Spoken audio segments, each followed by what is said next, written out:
स्वागत है आपका प्रिंट व्यू कंप्यूटर में। कंप्यूटर सीखने का नया नजरिया।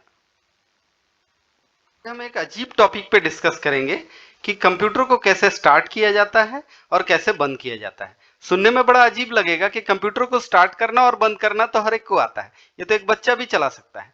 लेकिन समस्या तब आती है जब हम स्टार्ट करते हैं और उसमें कोई ना कोई एरर आता है और हमारा कंप्यूटर स्टार्ट नहीं हो पाता है, परेशान हो जाते हैं। तो उन सब परेशानी को दूर करने के लिए हमारा इस वीडियो को आप देखें और इनमें बहुत सारे एरर का एग्जाम्पल दिया गया है और उन सबको सॉर्ट आउट करने का तरीका बताया गया है। कुछ कंप्यूटर में इस तरह का एरर आता है, तो किसी कंप्यूटर में इस तरह का एरर आता है, तो किसी कंप्यूटर में इस तरह का एरर आता है। तो इन सब एरर के बारे में हम एक एक करके डिस्कस करेंगे और इन सब एरर को सॉर्ट आउट करने का प्रयास करेंगे। अगर आपको इस वीडियो के द्वारा कोई भी फायदा होता है और आपको किसी भी एरर के बारे में आपको सॉल्यूशन मिलता है तो प्लीज इस चैनल को लाइक करेंगे और लोगों को इस चैनल के बारे में बताएंगे, शेयर करेंगे और सब्सक्राइब करेंगे। तो चलिए शुरू करते हैं। किसी भी एरर में हॉल्ट आ सकता है। कोई भी एरर में अगर हॉल्ट आता है या फिर हॉल्ट का कोई भी ऑप्शन आता है, उसमें हॉल्ट करने के बाद जो जो एरर आता है उसको आप इग्नोर भी कर सकते हैं और फिर आगे बढ़ सकते हैं। जैसे प्रेस F1 टू कंटिन्यू में इग्नोर करके आगे बढ़ सकते हैं। लेकिन हॉल्ट होने का कारण आपको पता होना चाहिए कि उसमें हॉल्ट होने के लिए क्या क्या आ रहा है। सबसे पहला ऑप्शन है, हॉल्ट होते ही आपको बताएगा आपके कंप्यूटर में कौन सा प्रोसेसर लगा हुआ है। जैसे इंटेल एटम आर CPU लगा हुआ है 1.8 गीगाहर्ट्ज का, पहला। दूसरा मैसेज है कि आप में कौन सा USB डिवाइस लगा हुआ है। पहला है zero keyboard, zero mouse, zero mass storage यानी कि कोई भी पेन ड्राइव या चिप ड्राइव नहीं लगा हुआ है, और जीरो हब यानी कि कोई भी USB एक्सटेंशन नहीं लगा हुआ है। उसके बाद ऑप्शन आएगा कि आप में कंप्यूटर में हार्ड ड्राइव या फिर हार्ड डिस्क कौन सा लगा हुआ है। जैसे इस कंप्यूटर में 1 GB का हार्ड ड्राइव लगा हुआ है और उसको F11 के द्वारा, बूट मेन्यू के द्वारा आप अपना कंप्यूटर को रीसेट या फिर फॉर्मेट कर सकते हैं और बायोस में जाके अपना जो भी चेंजिंग करना है कर सकते हैं। उसका अलग से एक ऑप्शन आएगा F2 और डेल का। या तो आप F2 प्रेस करके या फिर डेल प्रेस करके सेटअप में जा सकते हैं और सेटअप में जाने के बाद अपना मदरबोर्ड का जो भी सेटिंग है उसको चेंज कर सकते हैं।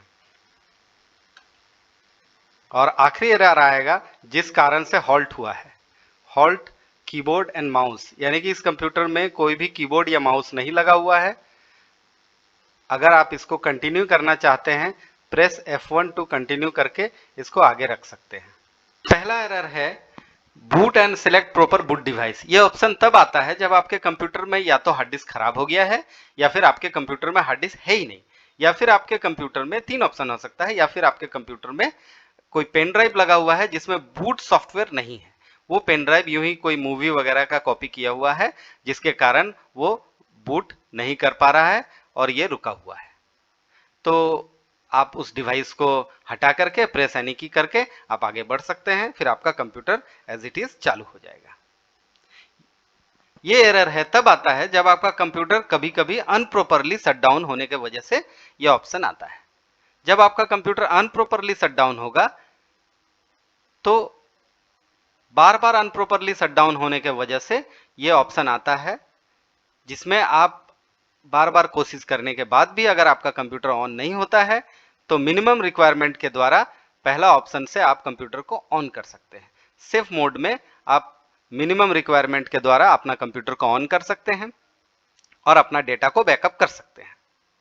दूसरा ऑप्शन आएगा सेफ मोड विथ नेटवर्किंग, यानी मिनिमम रिक्वायरमेंट के द्वारा आप अपना कंप्यूटर को ऑन कर सकते हैं विथ नेटवर्किंग, यानी कि इंटरनेट चला सकते हैं, या फिर एक कंप्यूटर से दूसरे कंप्यूटर में अगर नेटवर्क किया हुआ है तो दूसरे कंप्यूटर में कनेक्ट करके या तो उसके डेटा को इसमें ले सकते हैं या इसका डेटा को उसमें डाल सकते हैं। उसके बाद का ऑप्शन आएगा safe mode with command prompt, यानी कि आपका कंप्यूटर मिनिमम रिक्वायरमेंट में ऑन होगा और कमांड प्रॉम्प्ट में आएगा।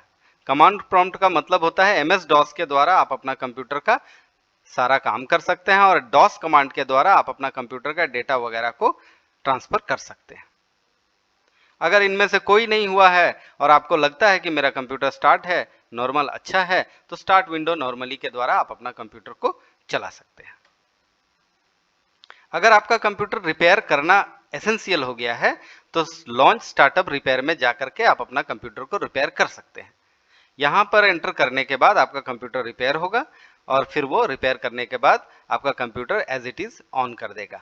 और अगर आपको लगता है कि रिपेयर करने वाली जैसी कोई बात नहीं है तो आप स्टार्ट विंडो नॉर्मली कर सकते हैं।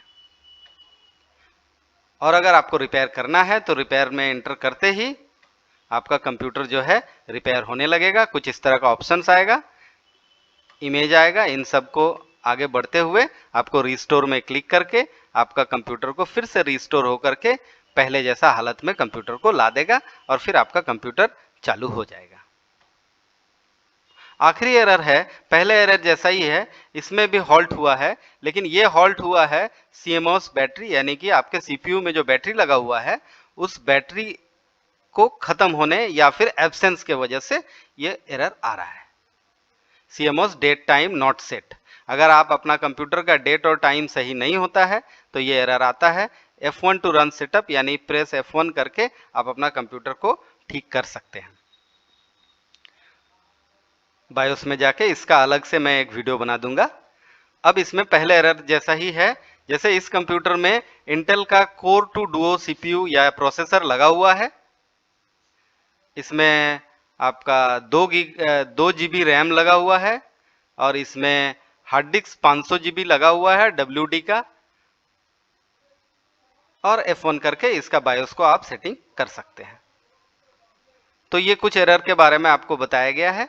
इन सब एरर में के अलावा भी अगर आपको कोई एरर आता है तो आप हमें कमेंट कर सकते हैं, आप हमें व्हाट्सएप कर सकते हैं, अपना एरर को दे सकते हैं, वो एरर को हम सॉल्व करने की कोशिश करेंगे। और आप इस वीडियो को देखें उसके लिए आप लोगों का बहुत बहुत धन्यवाद।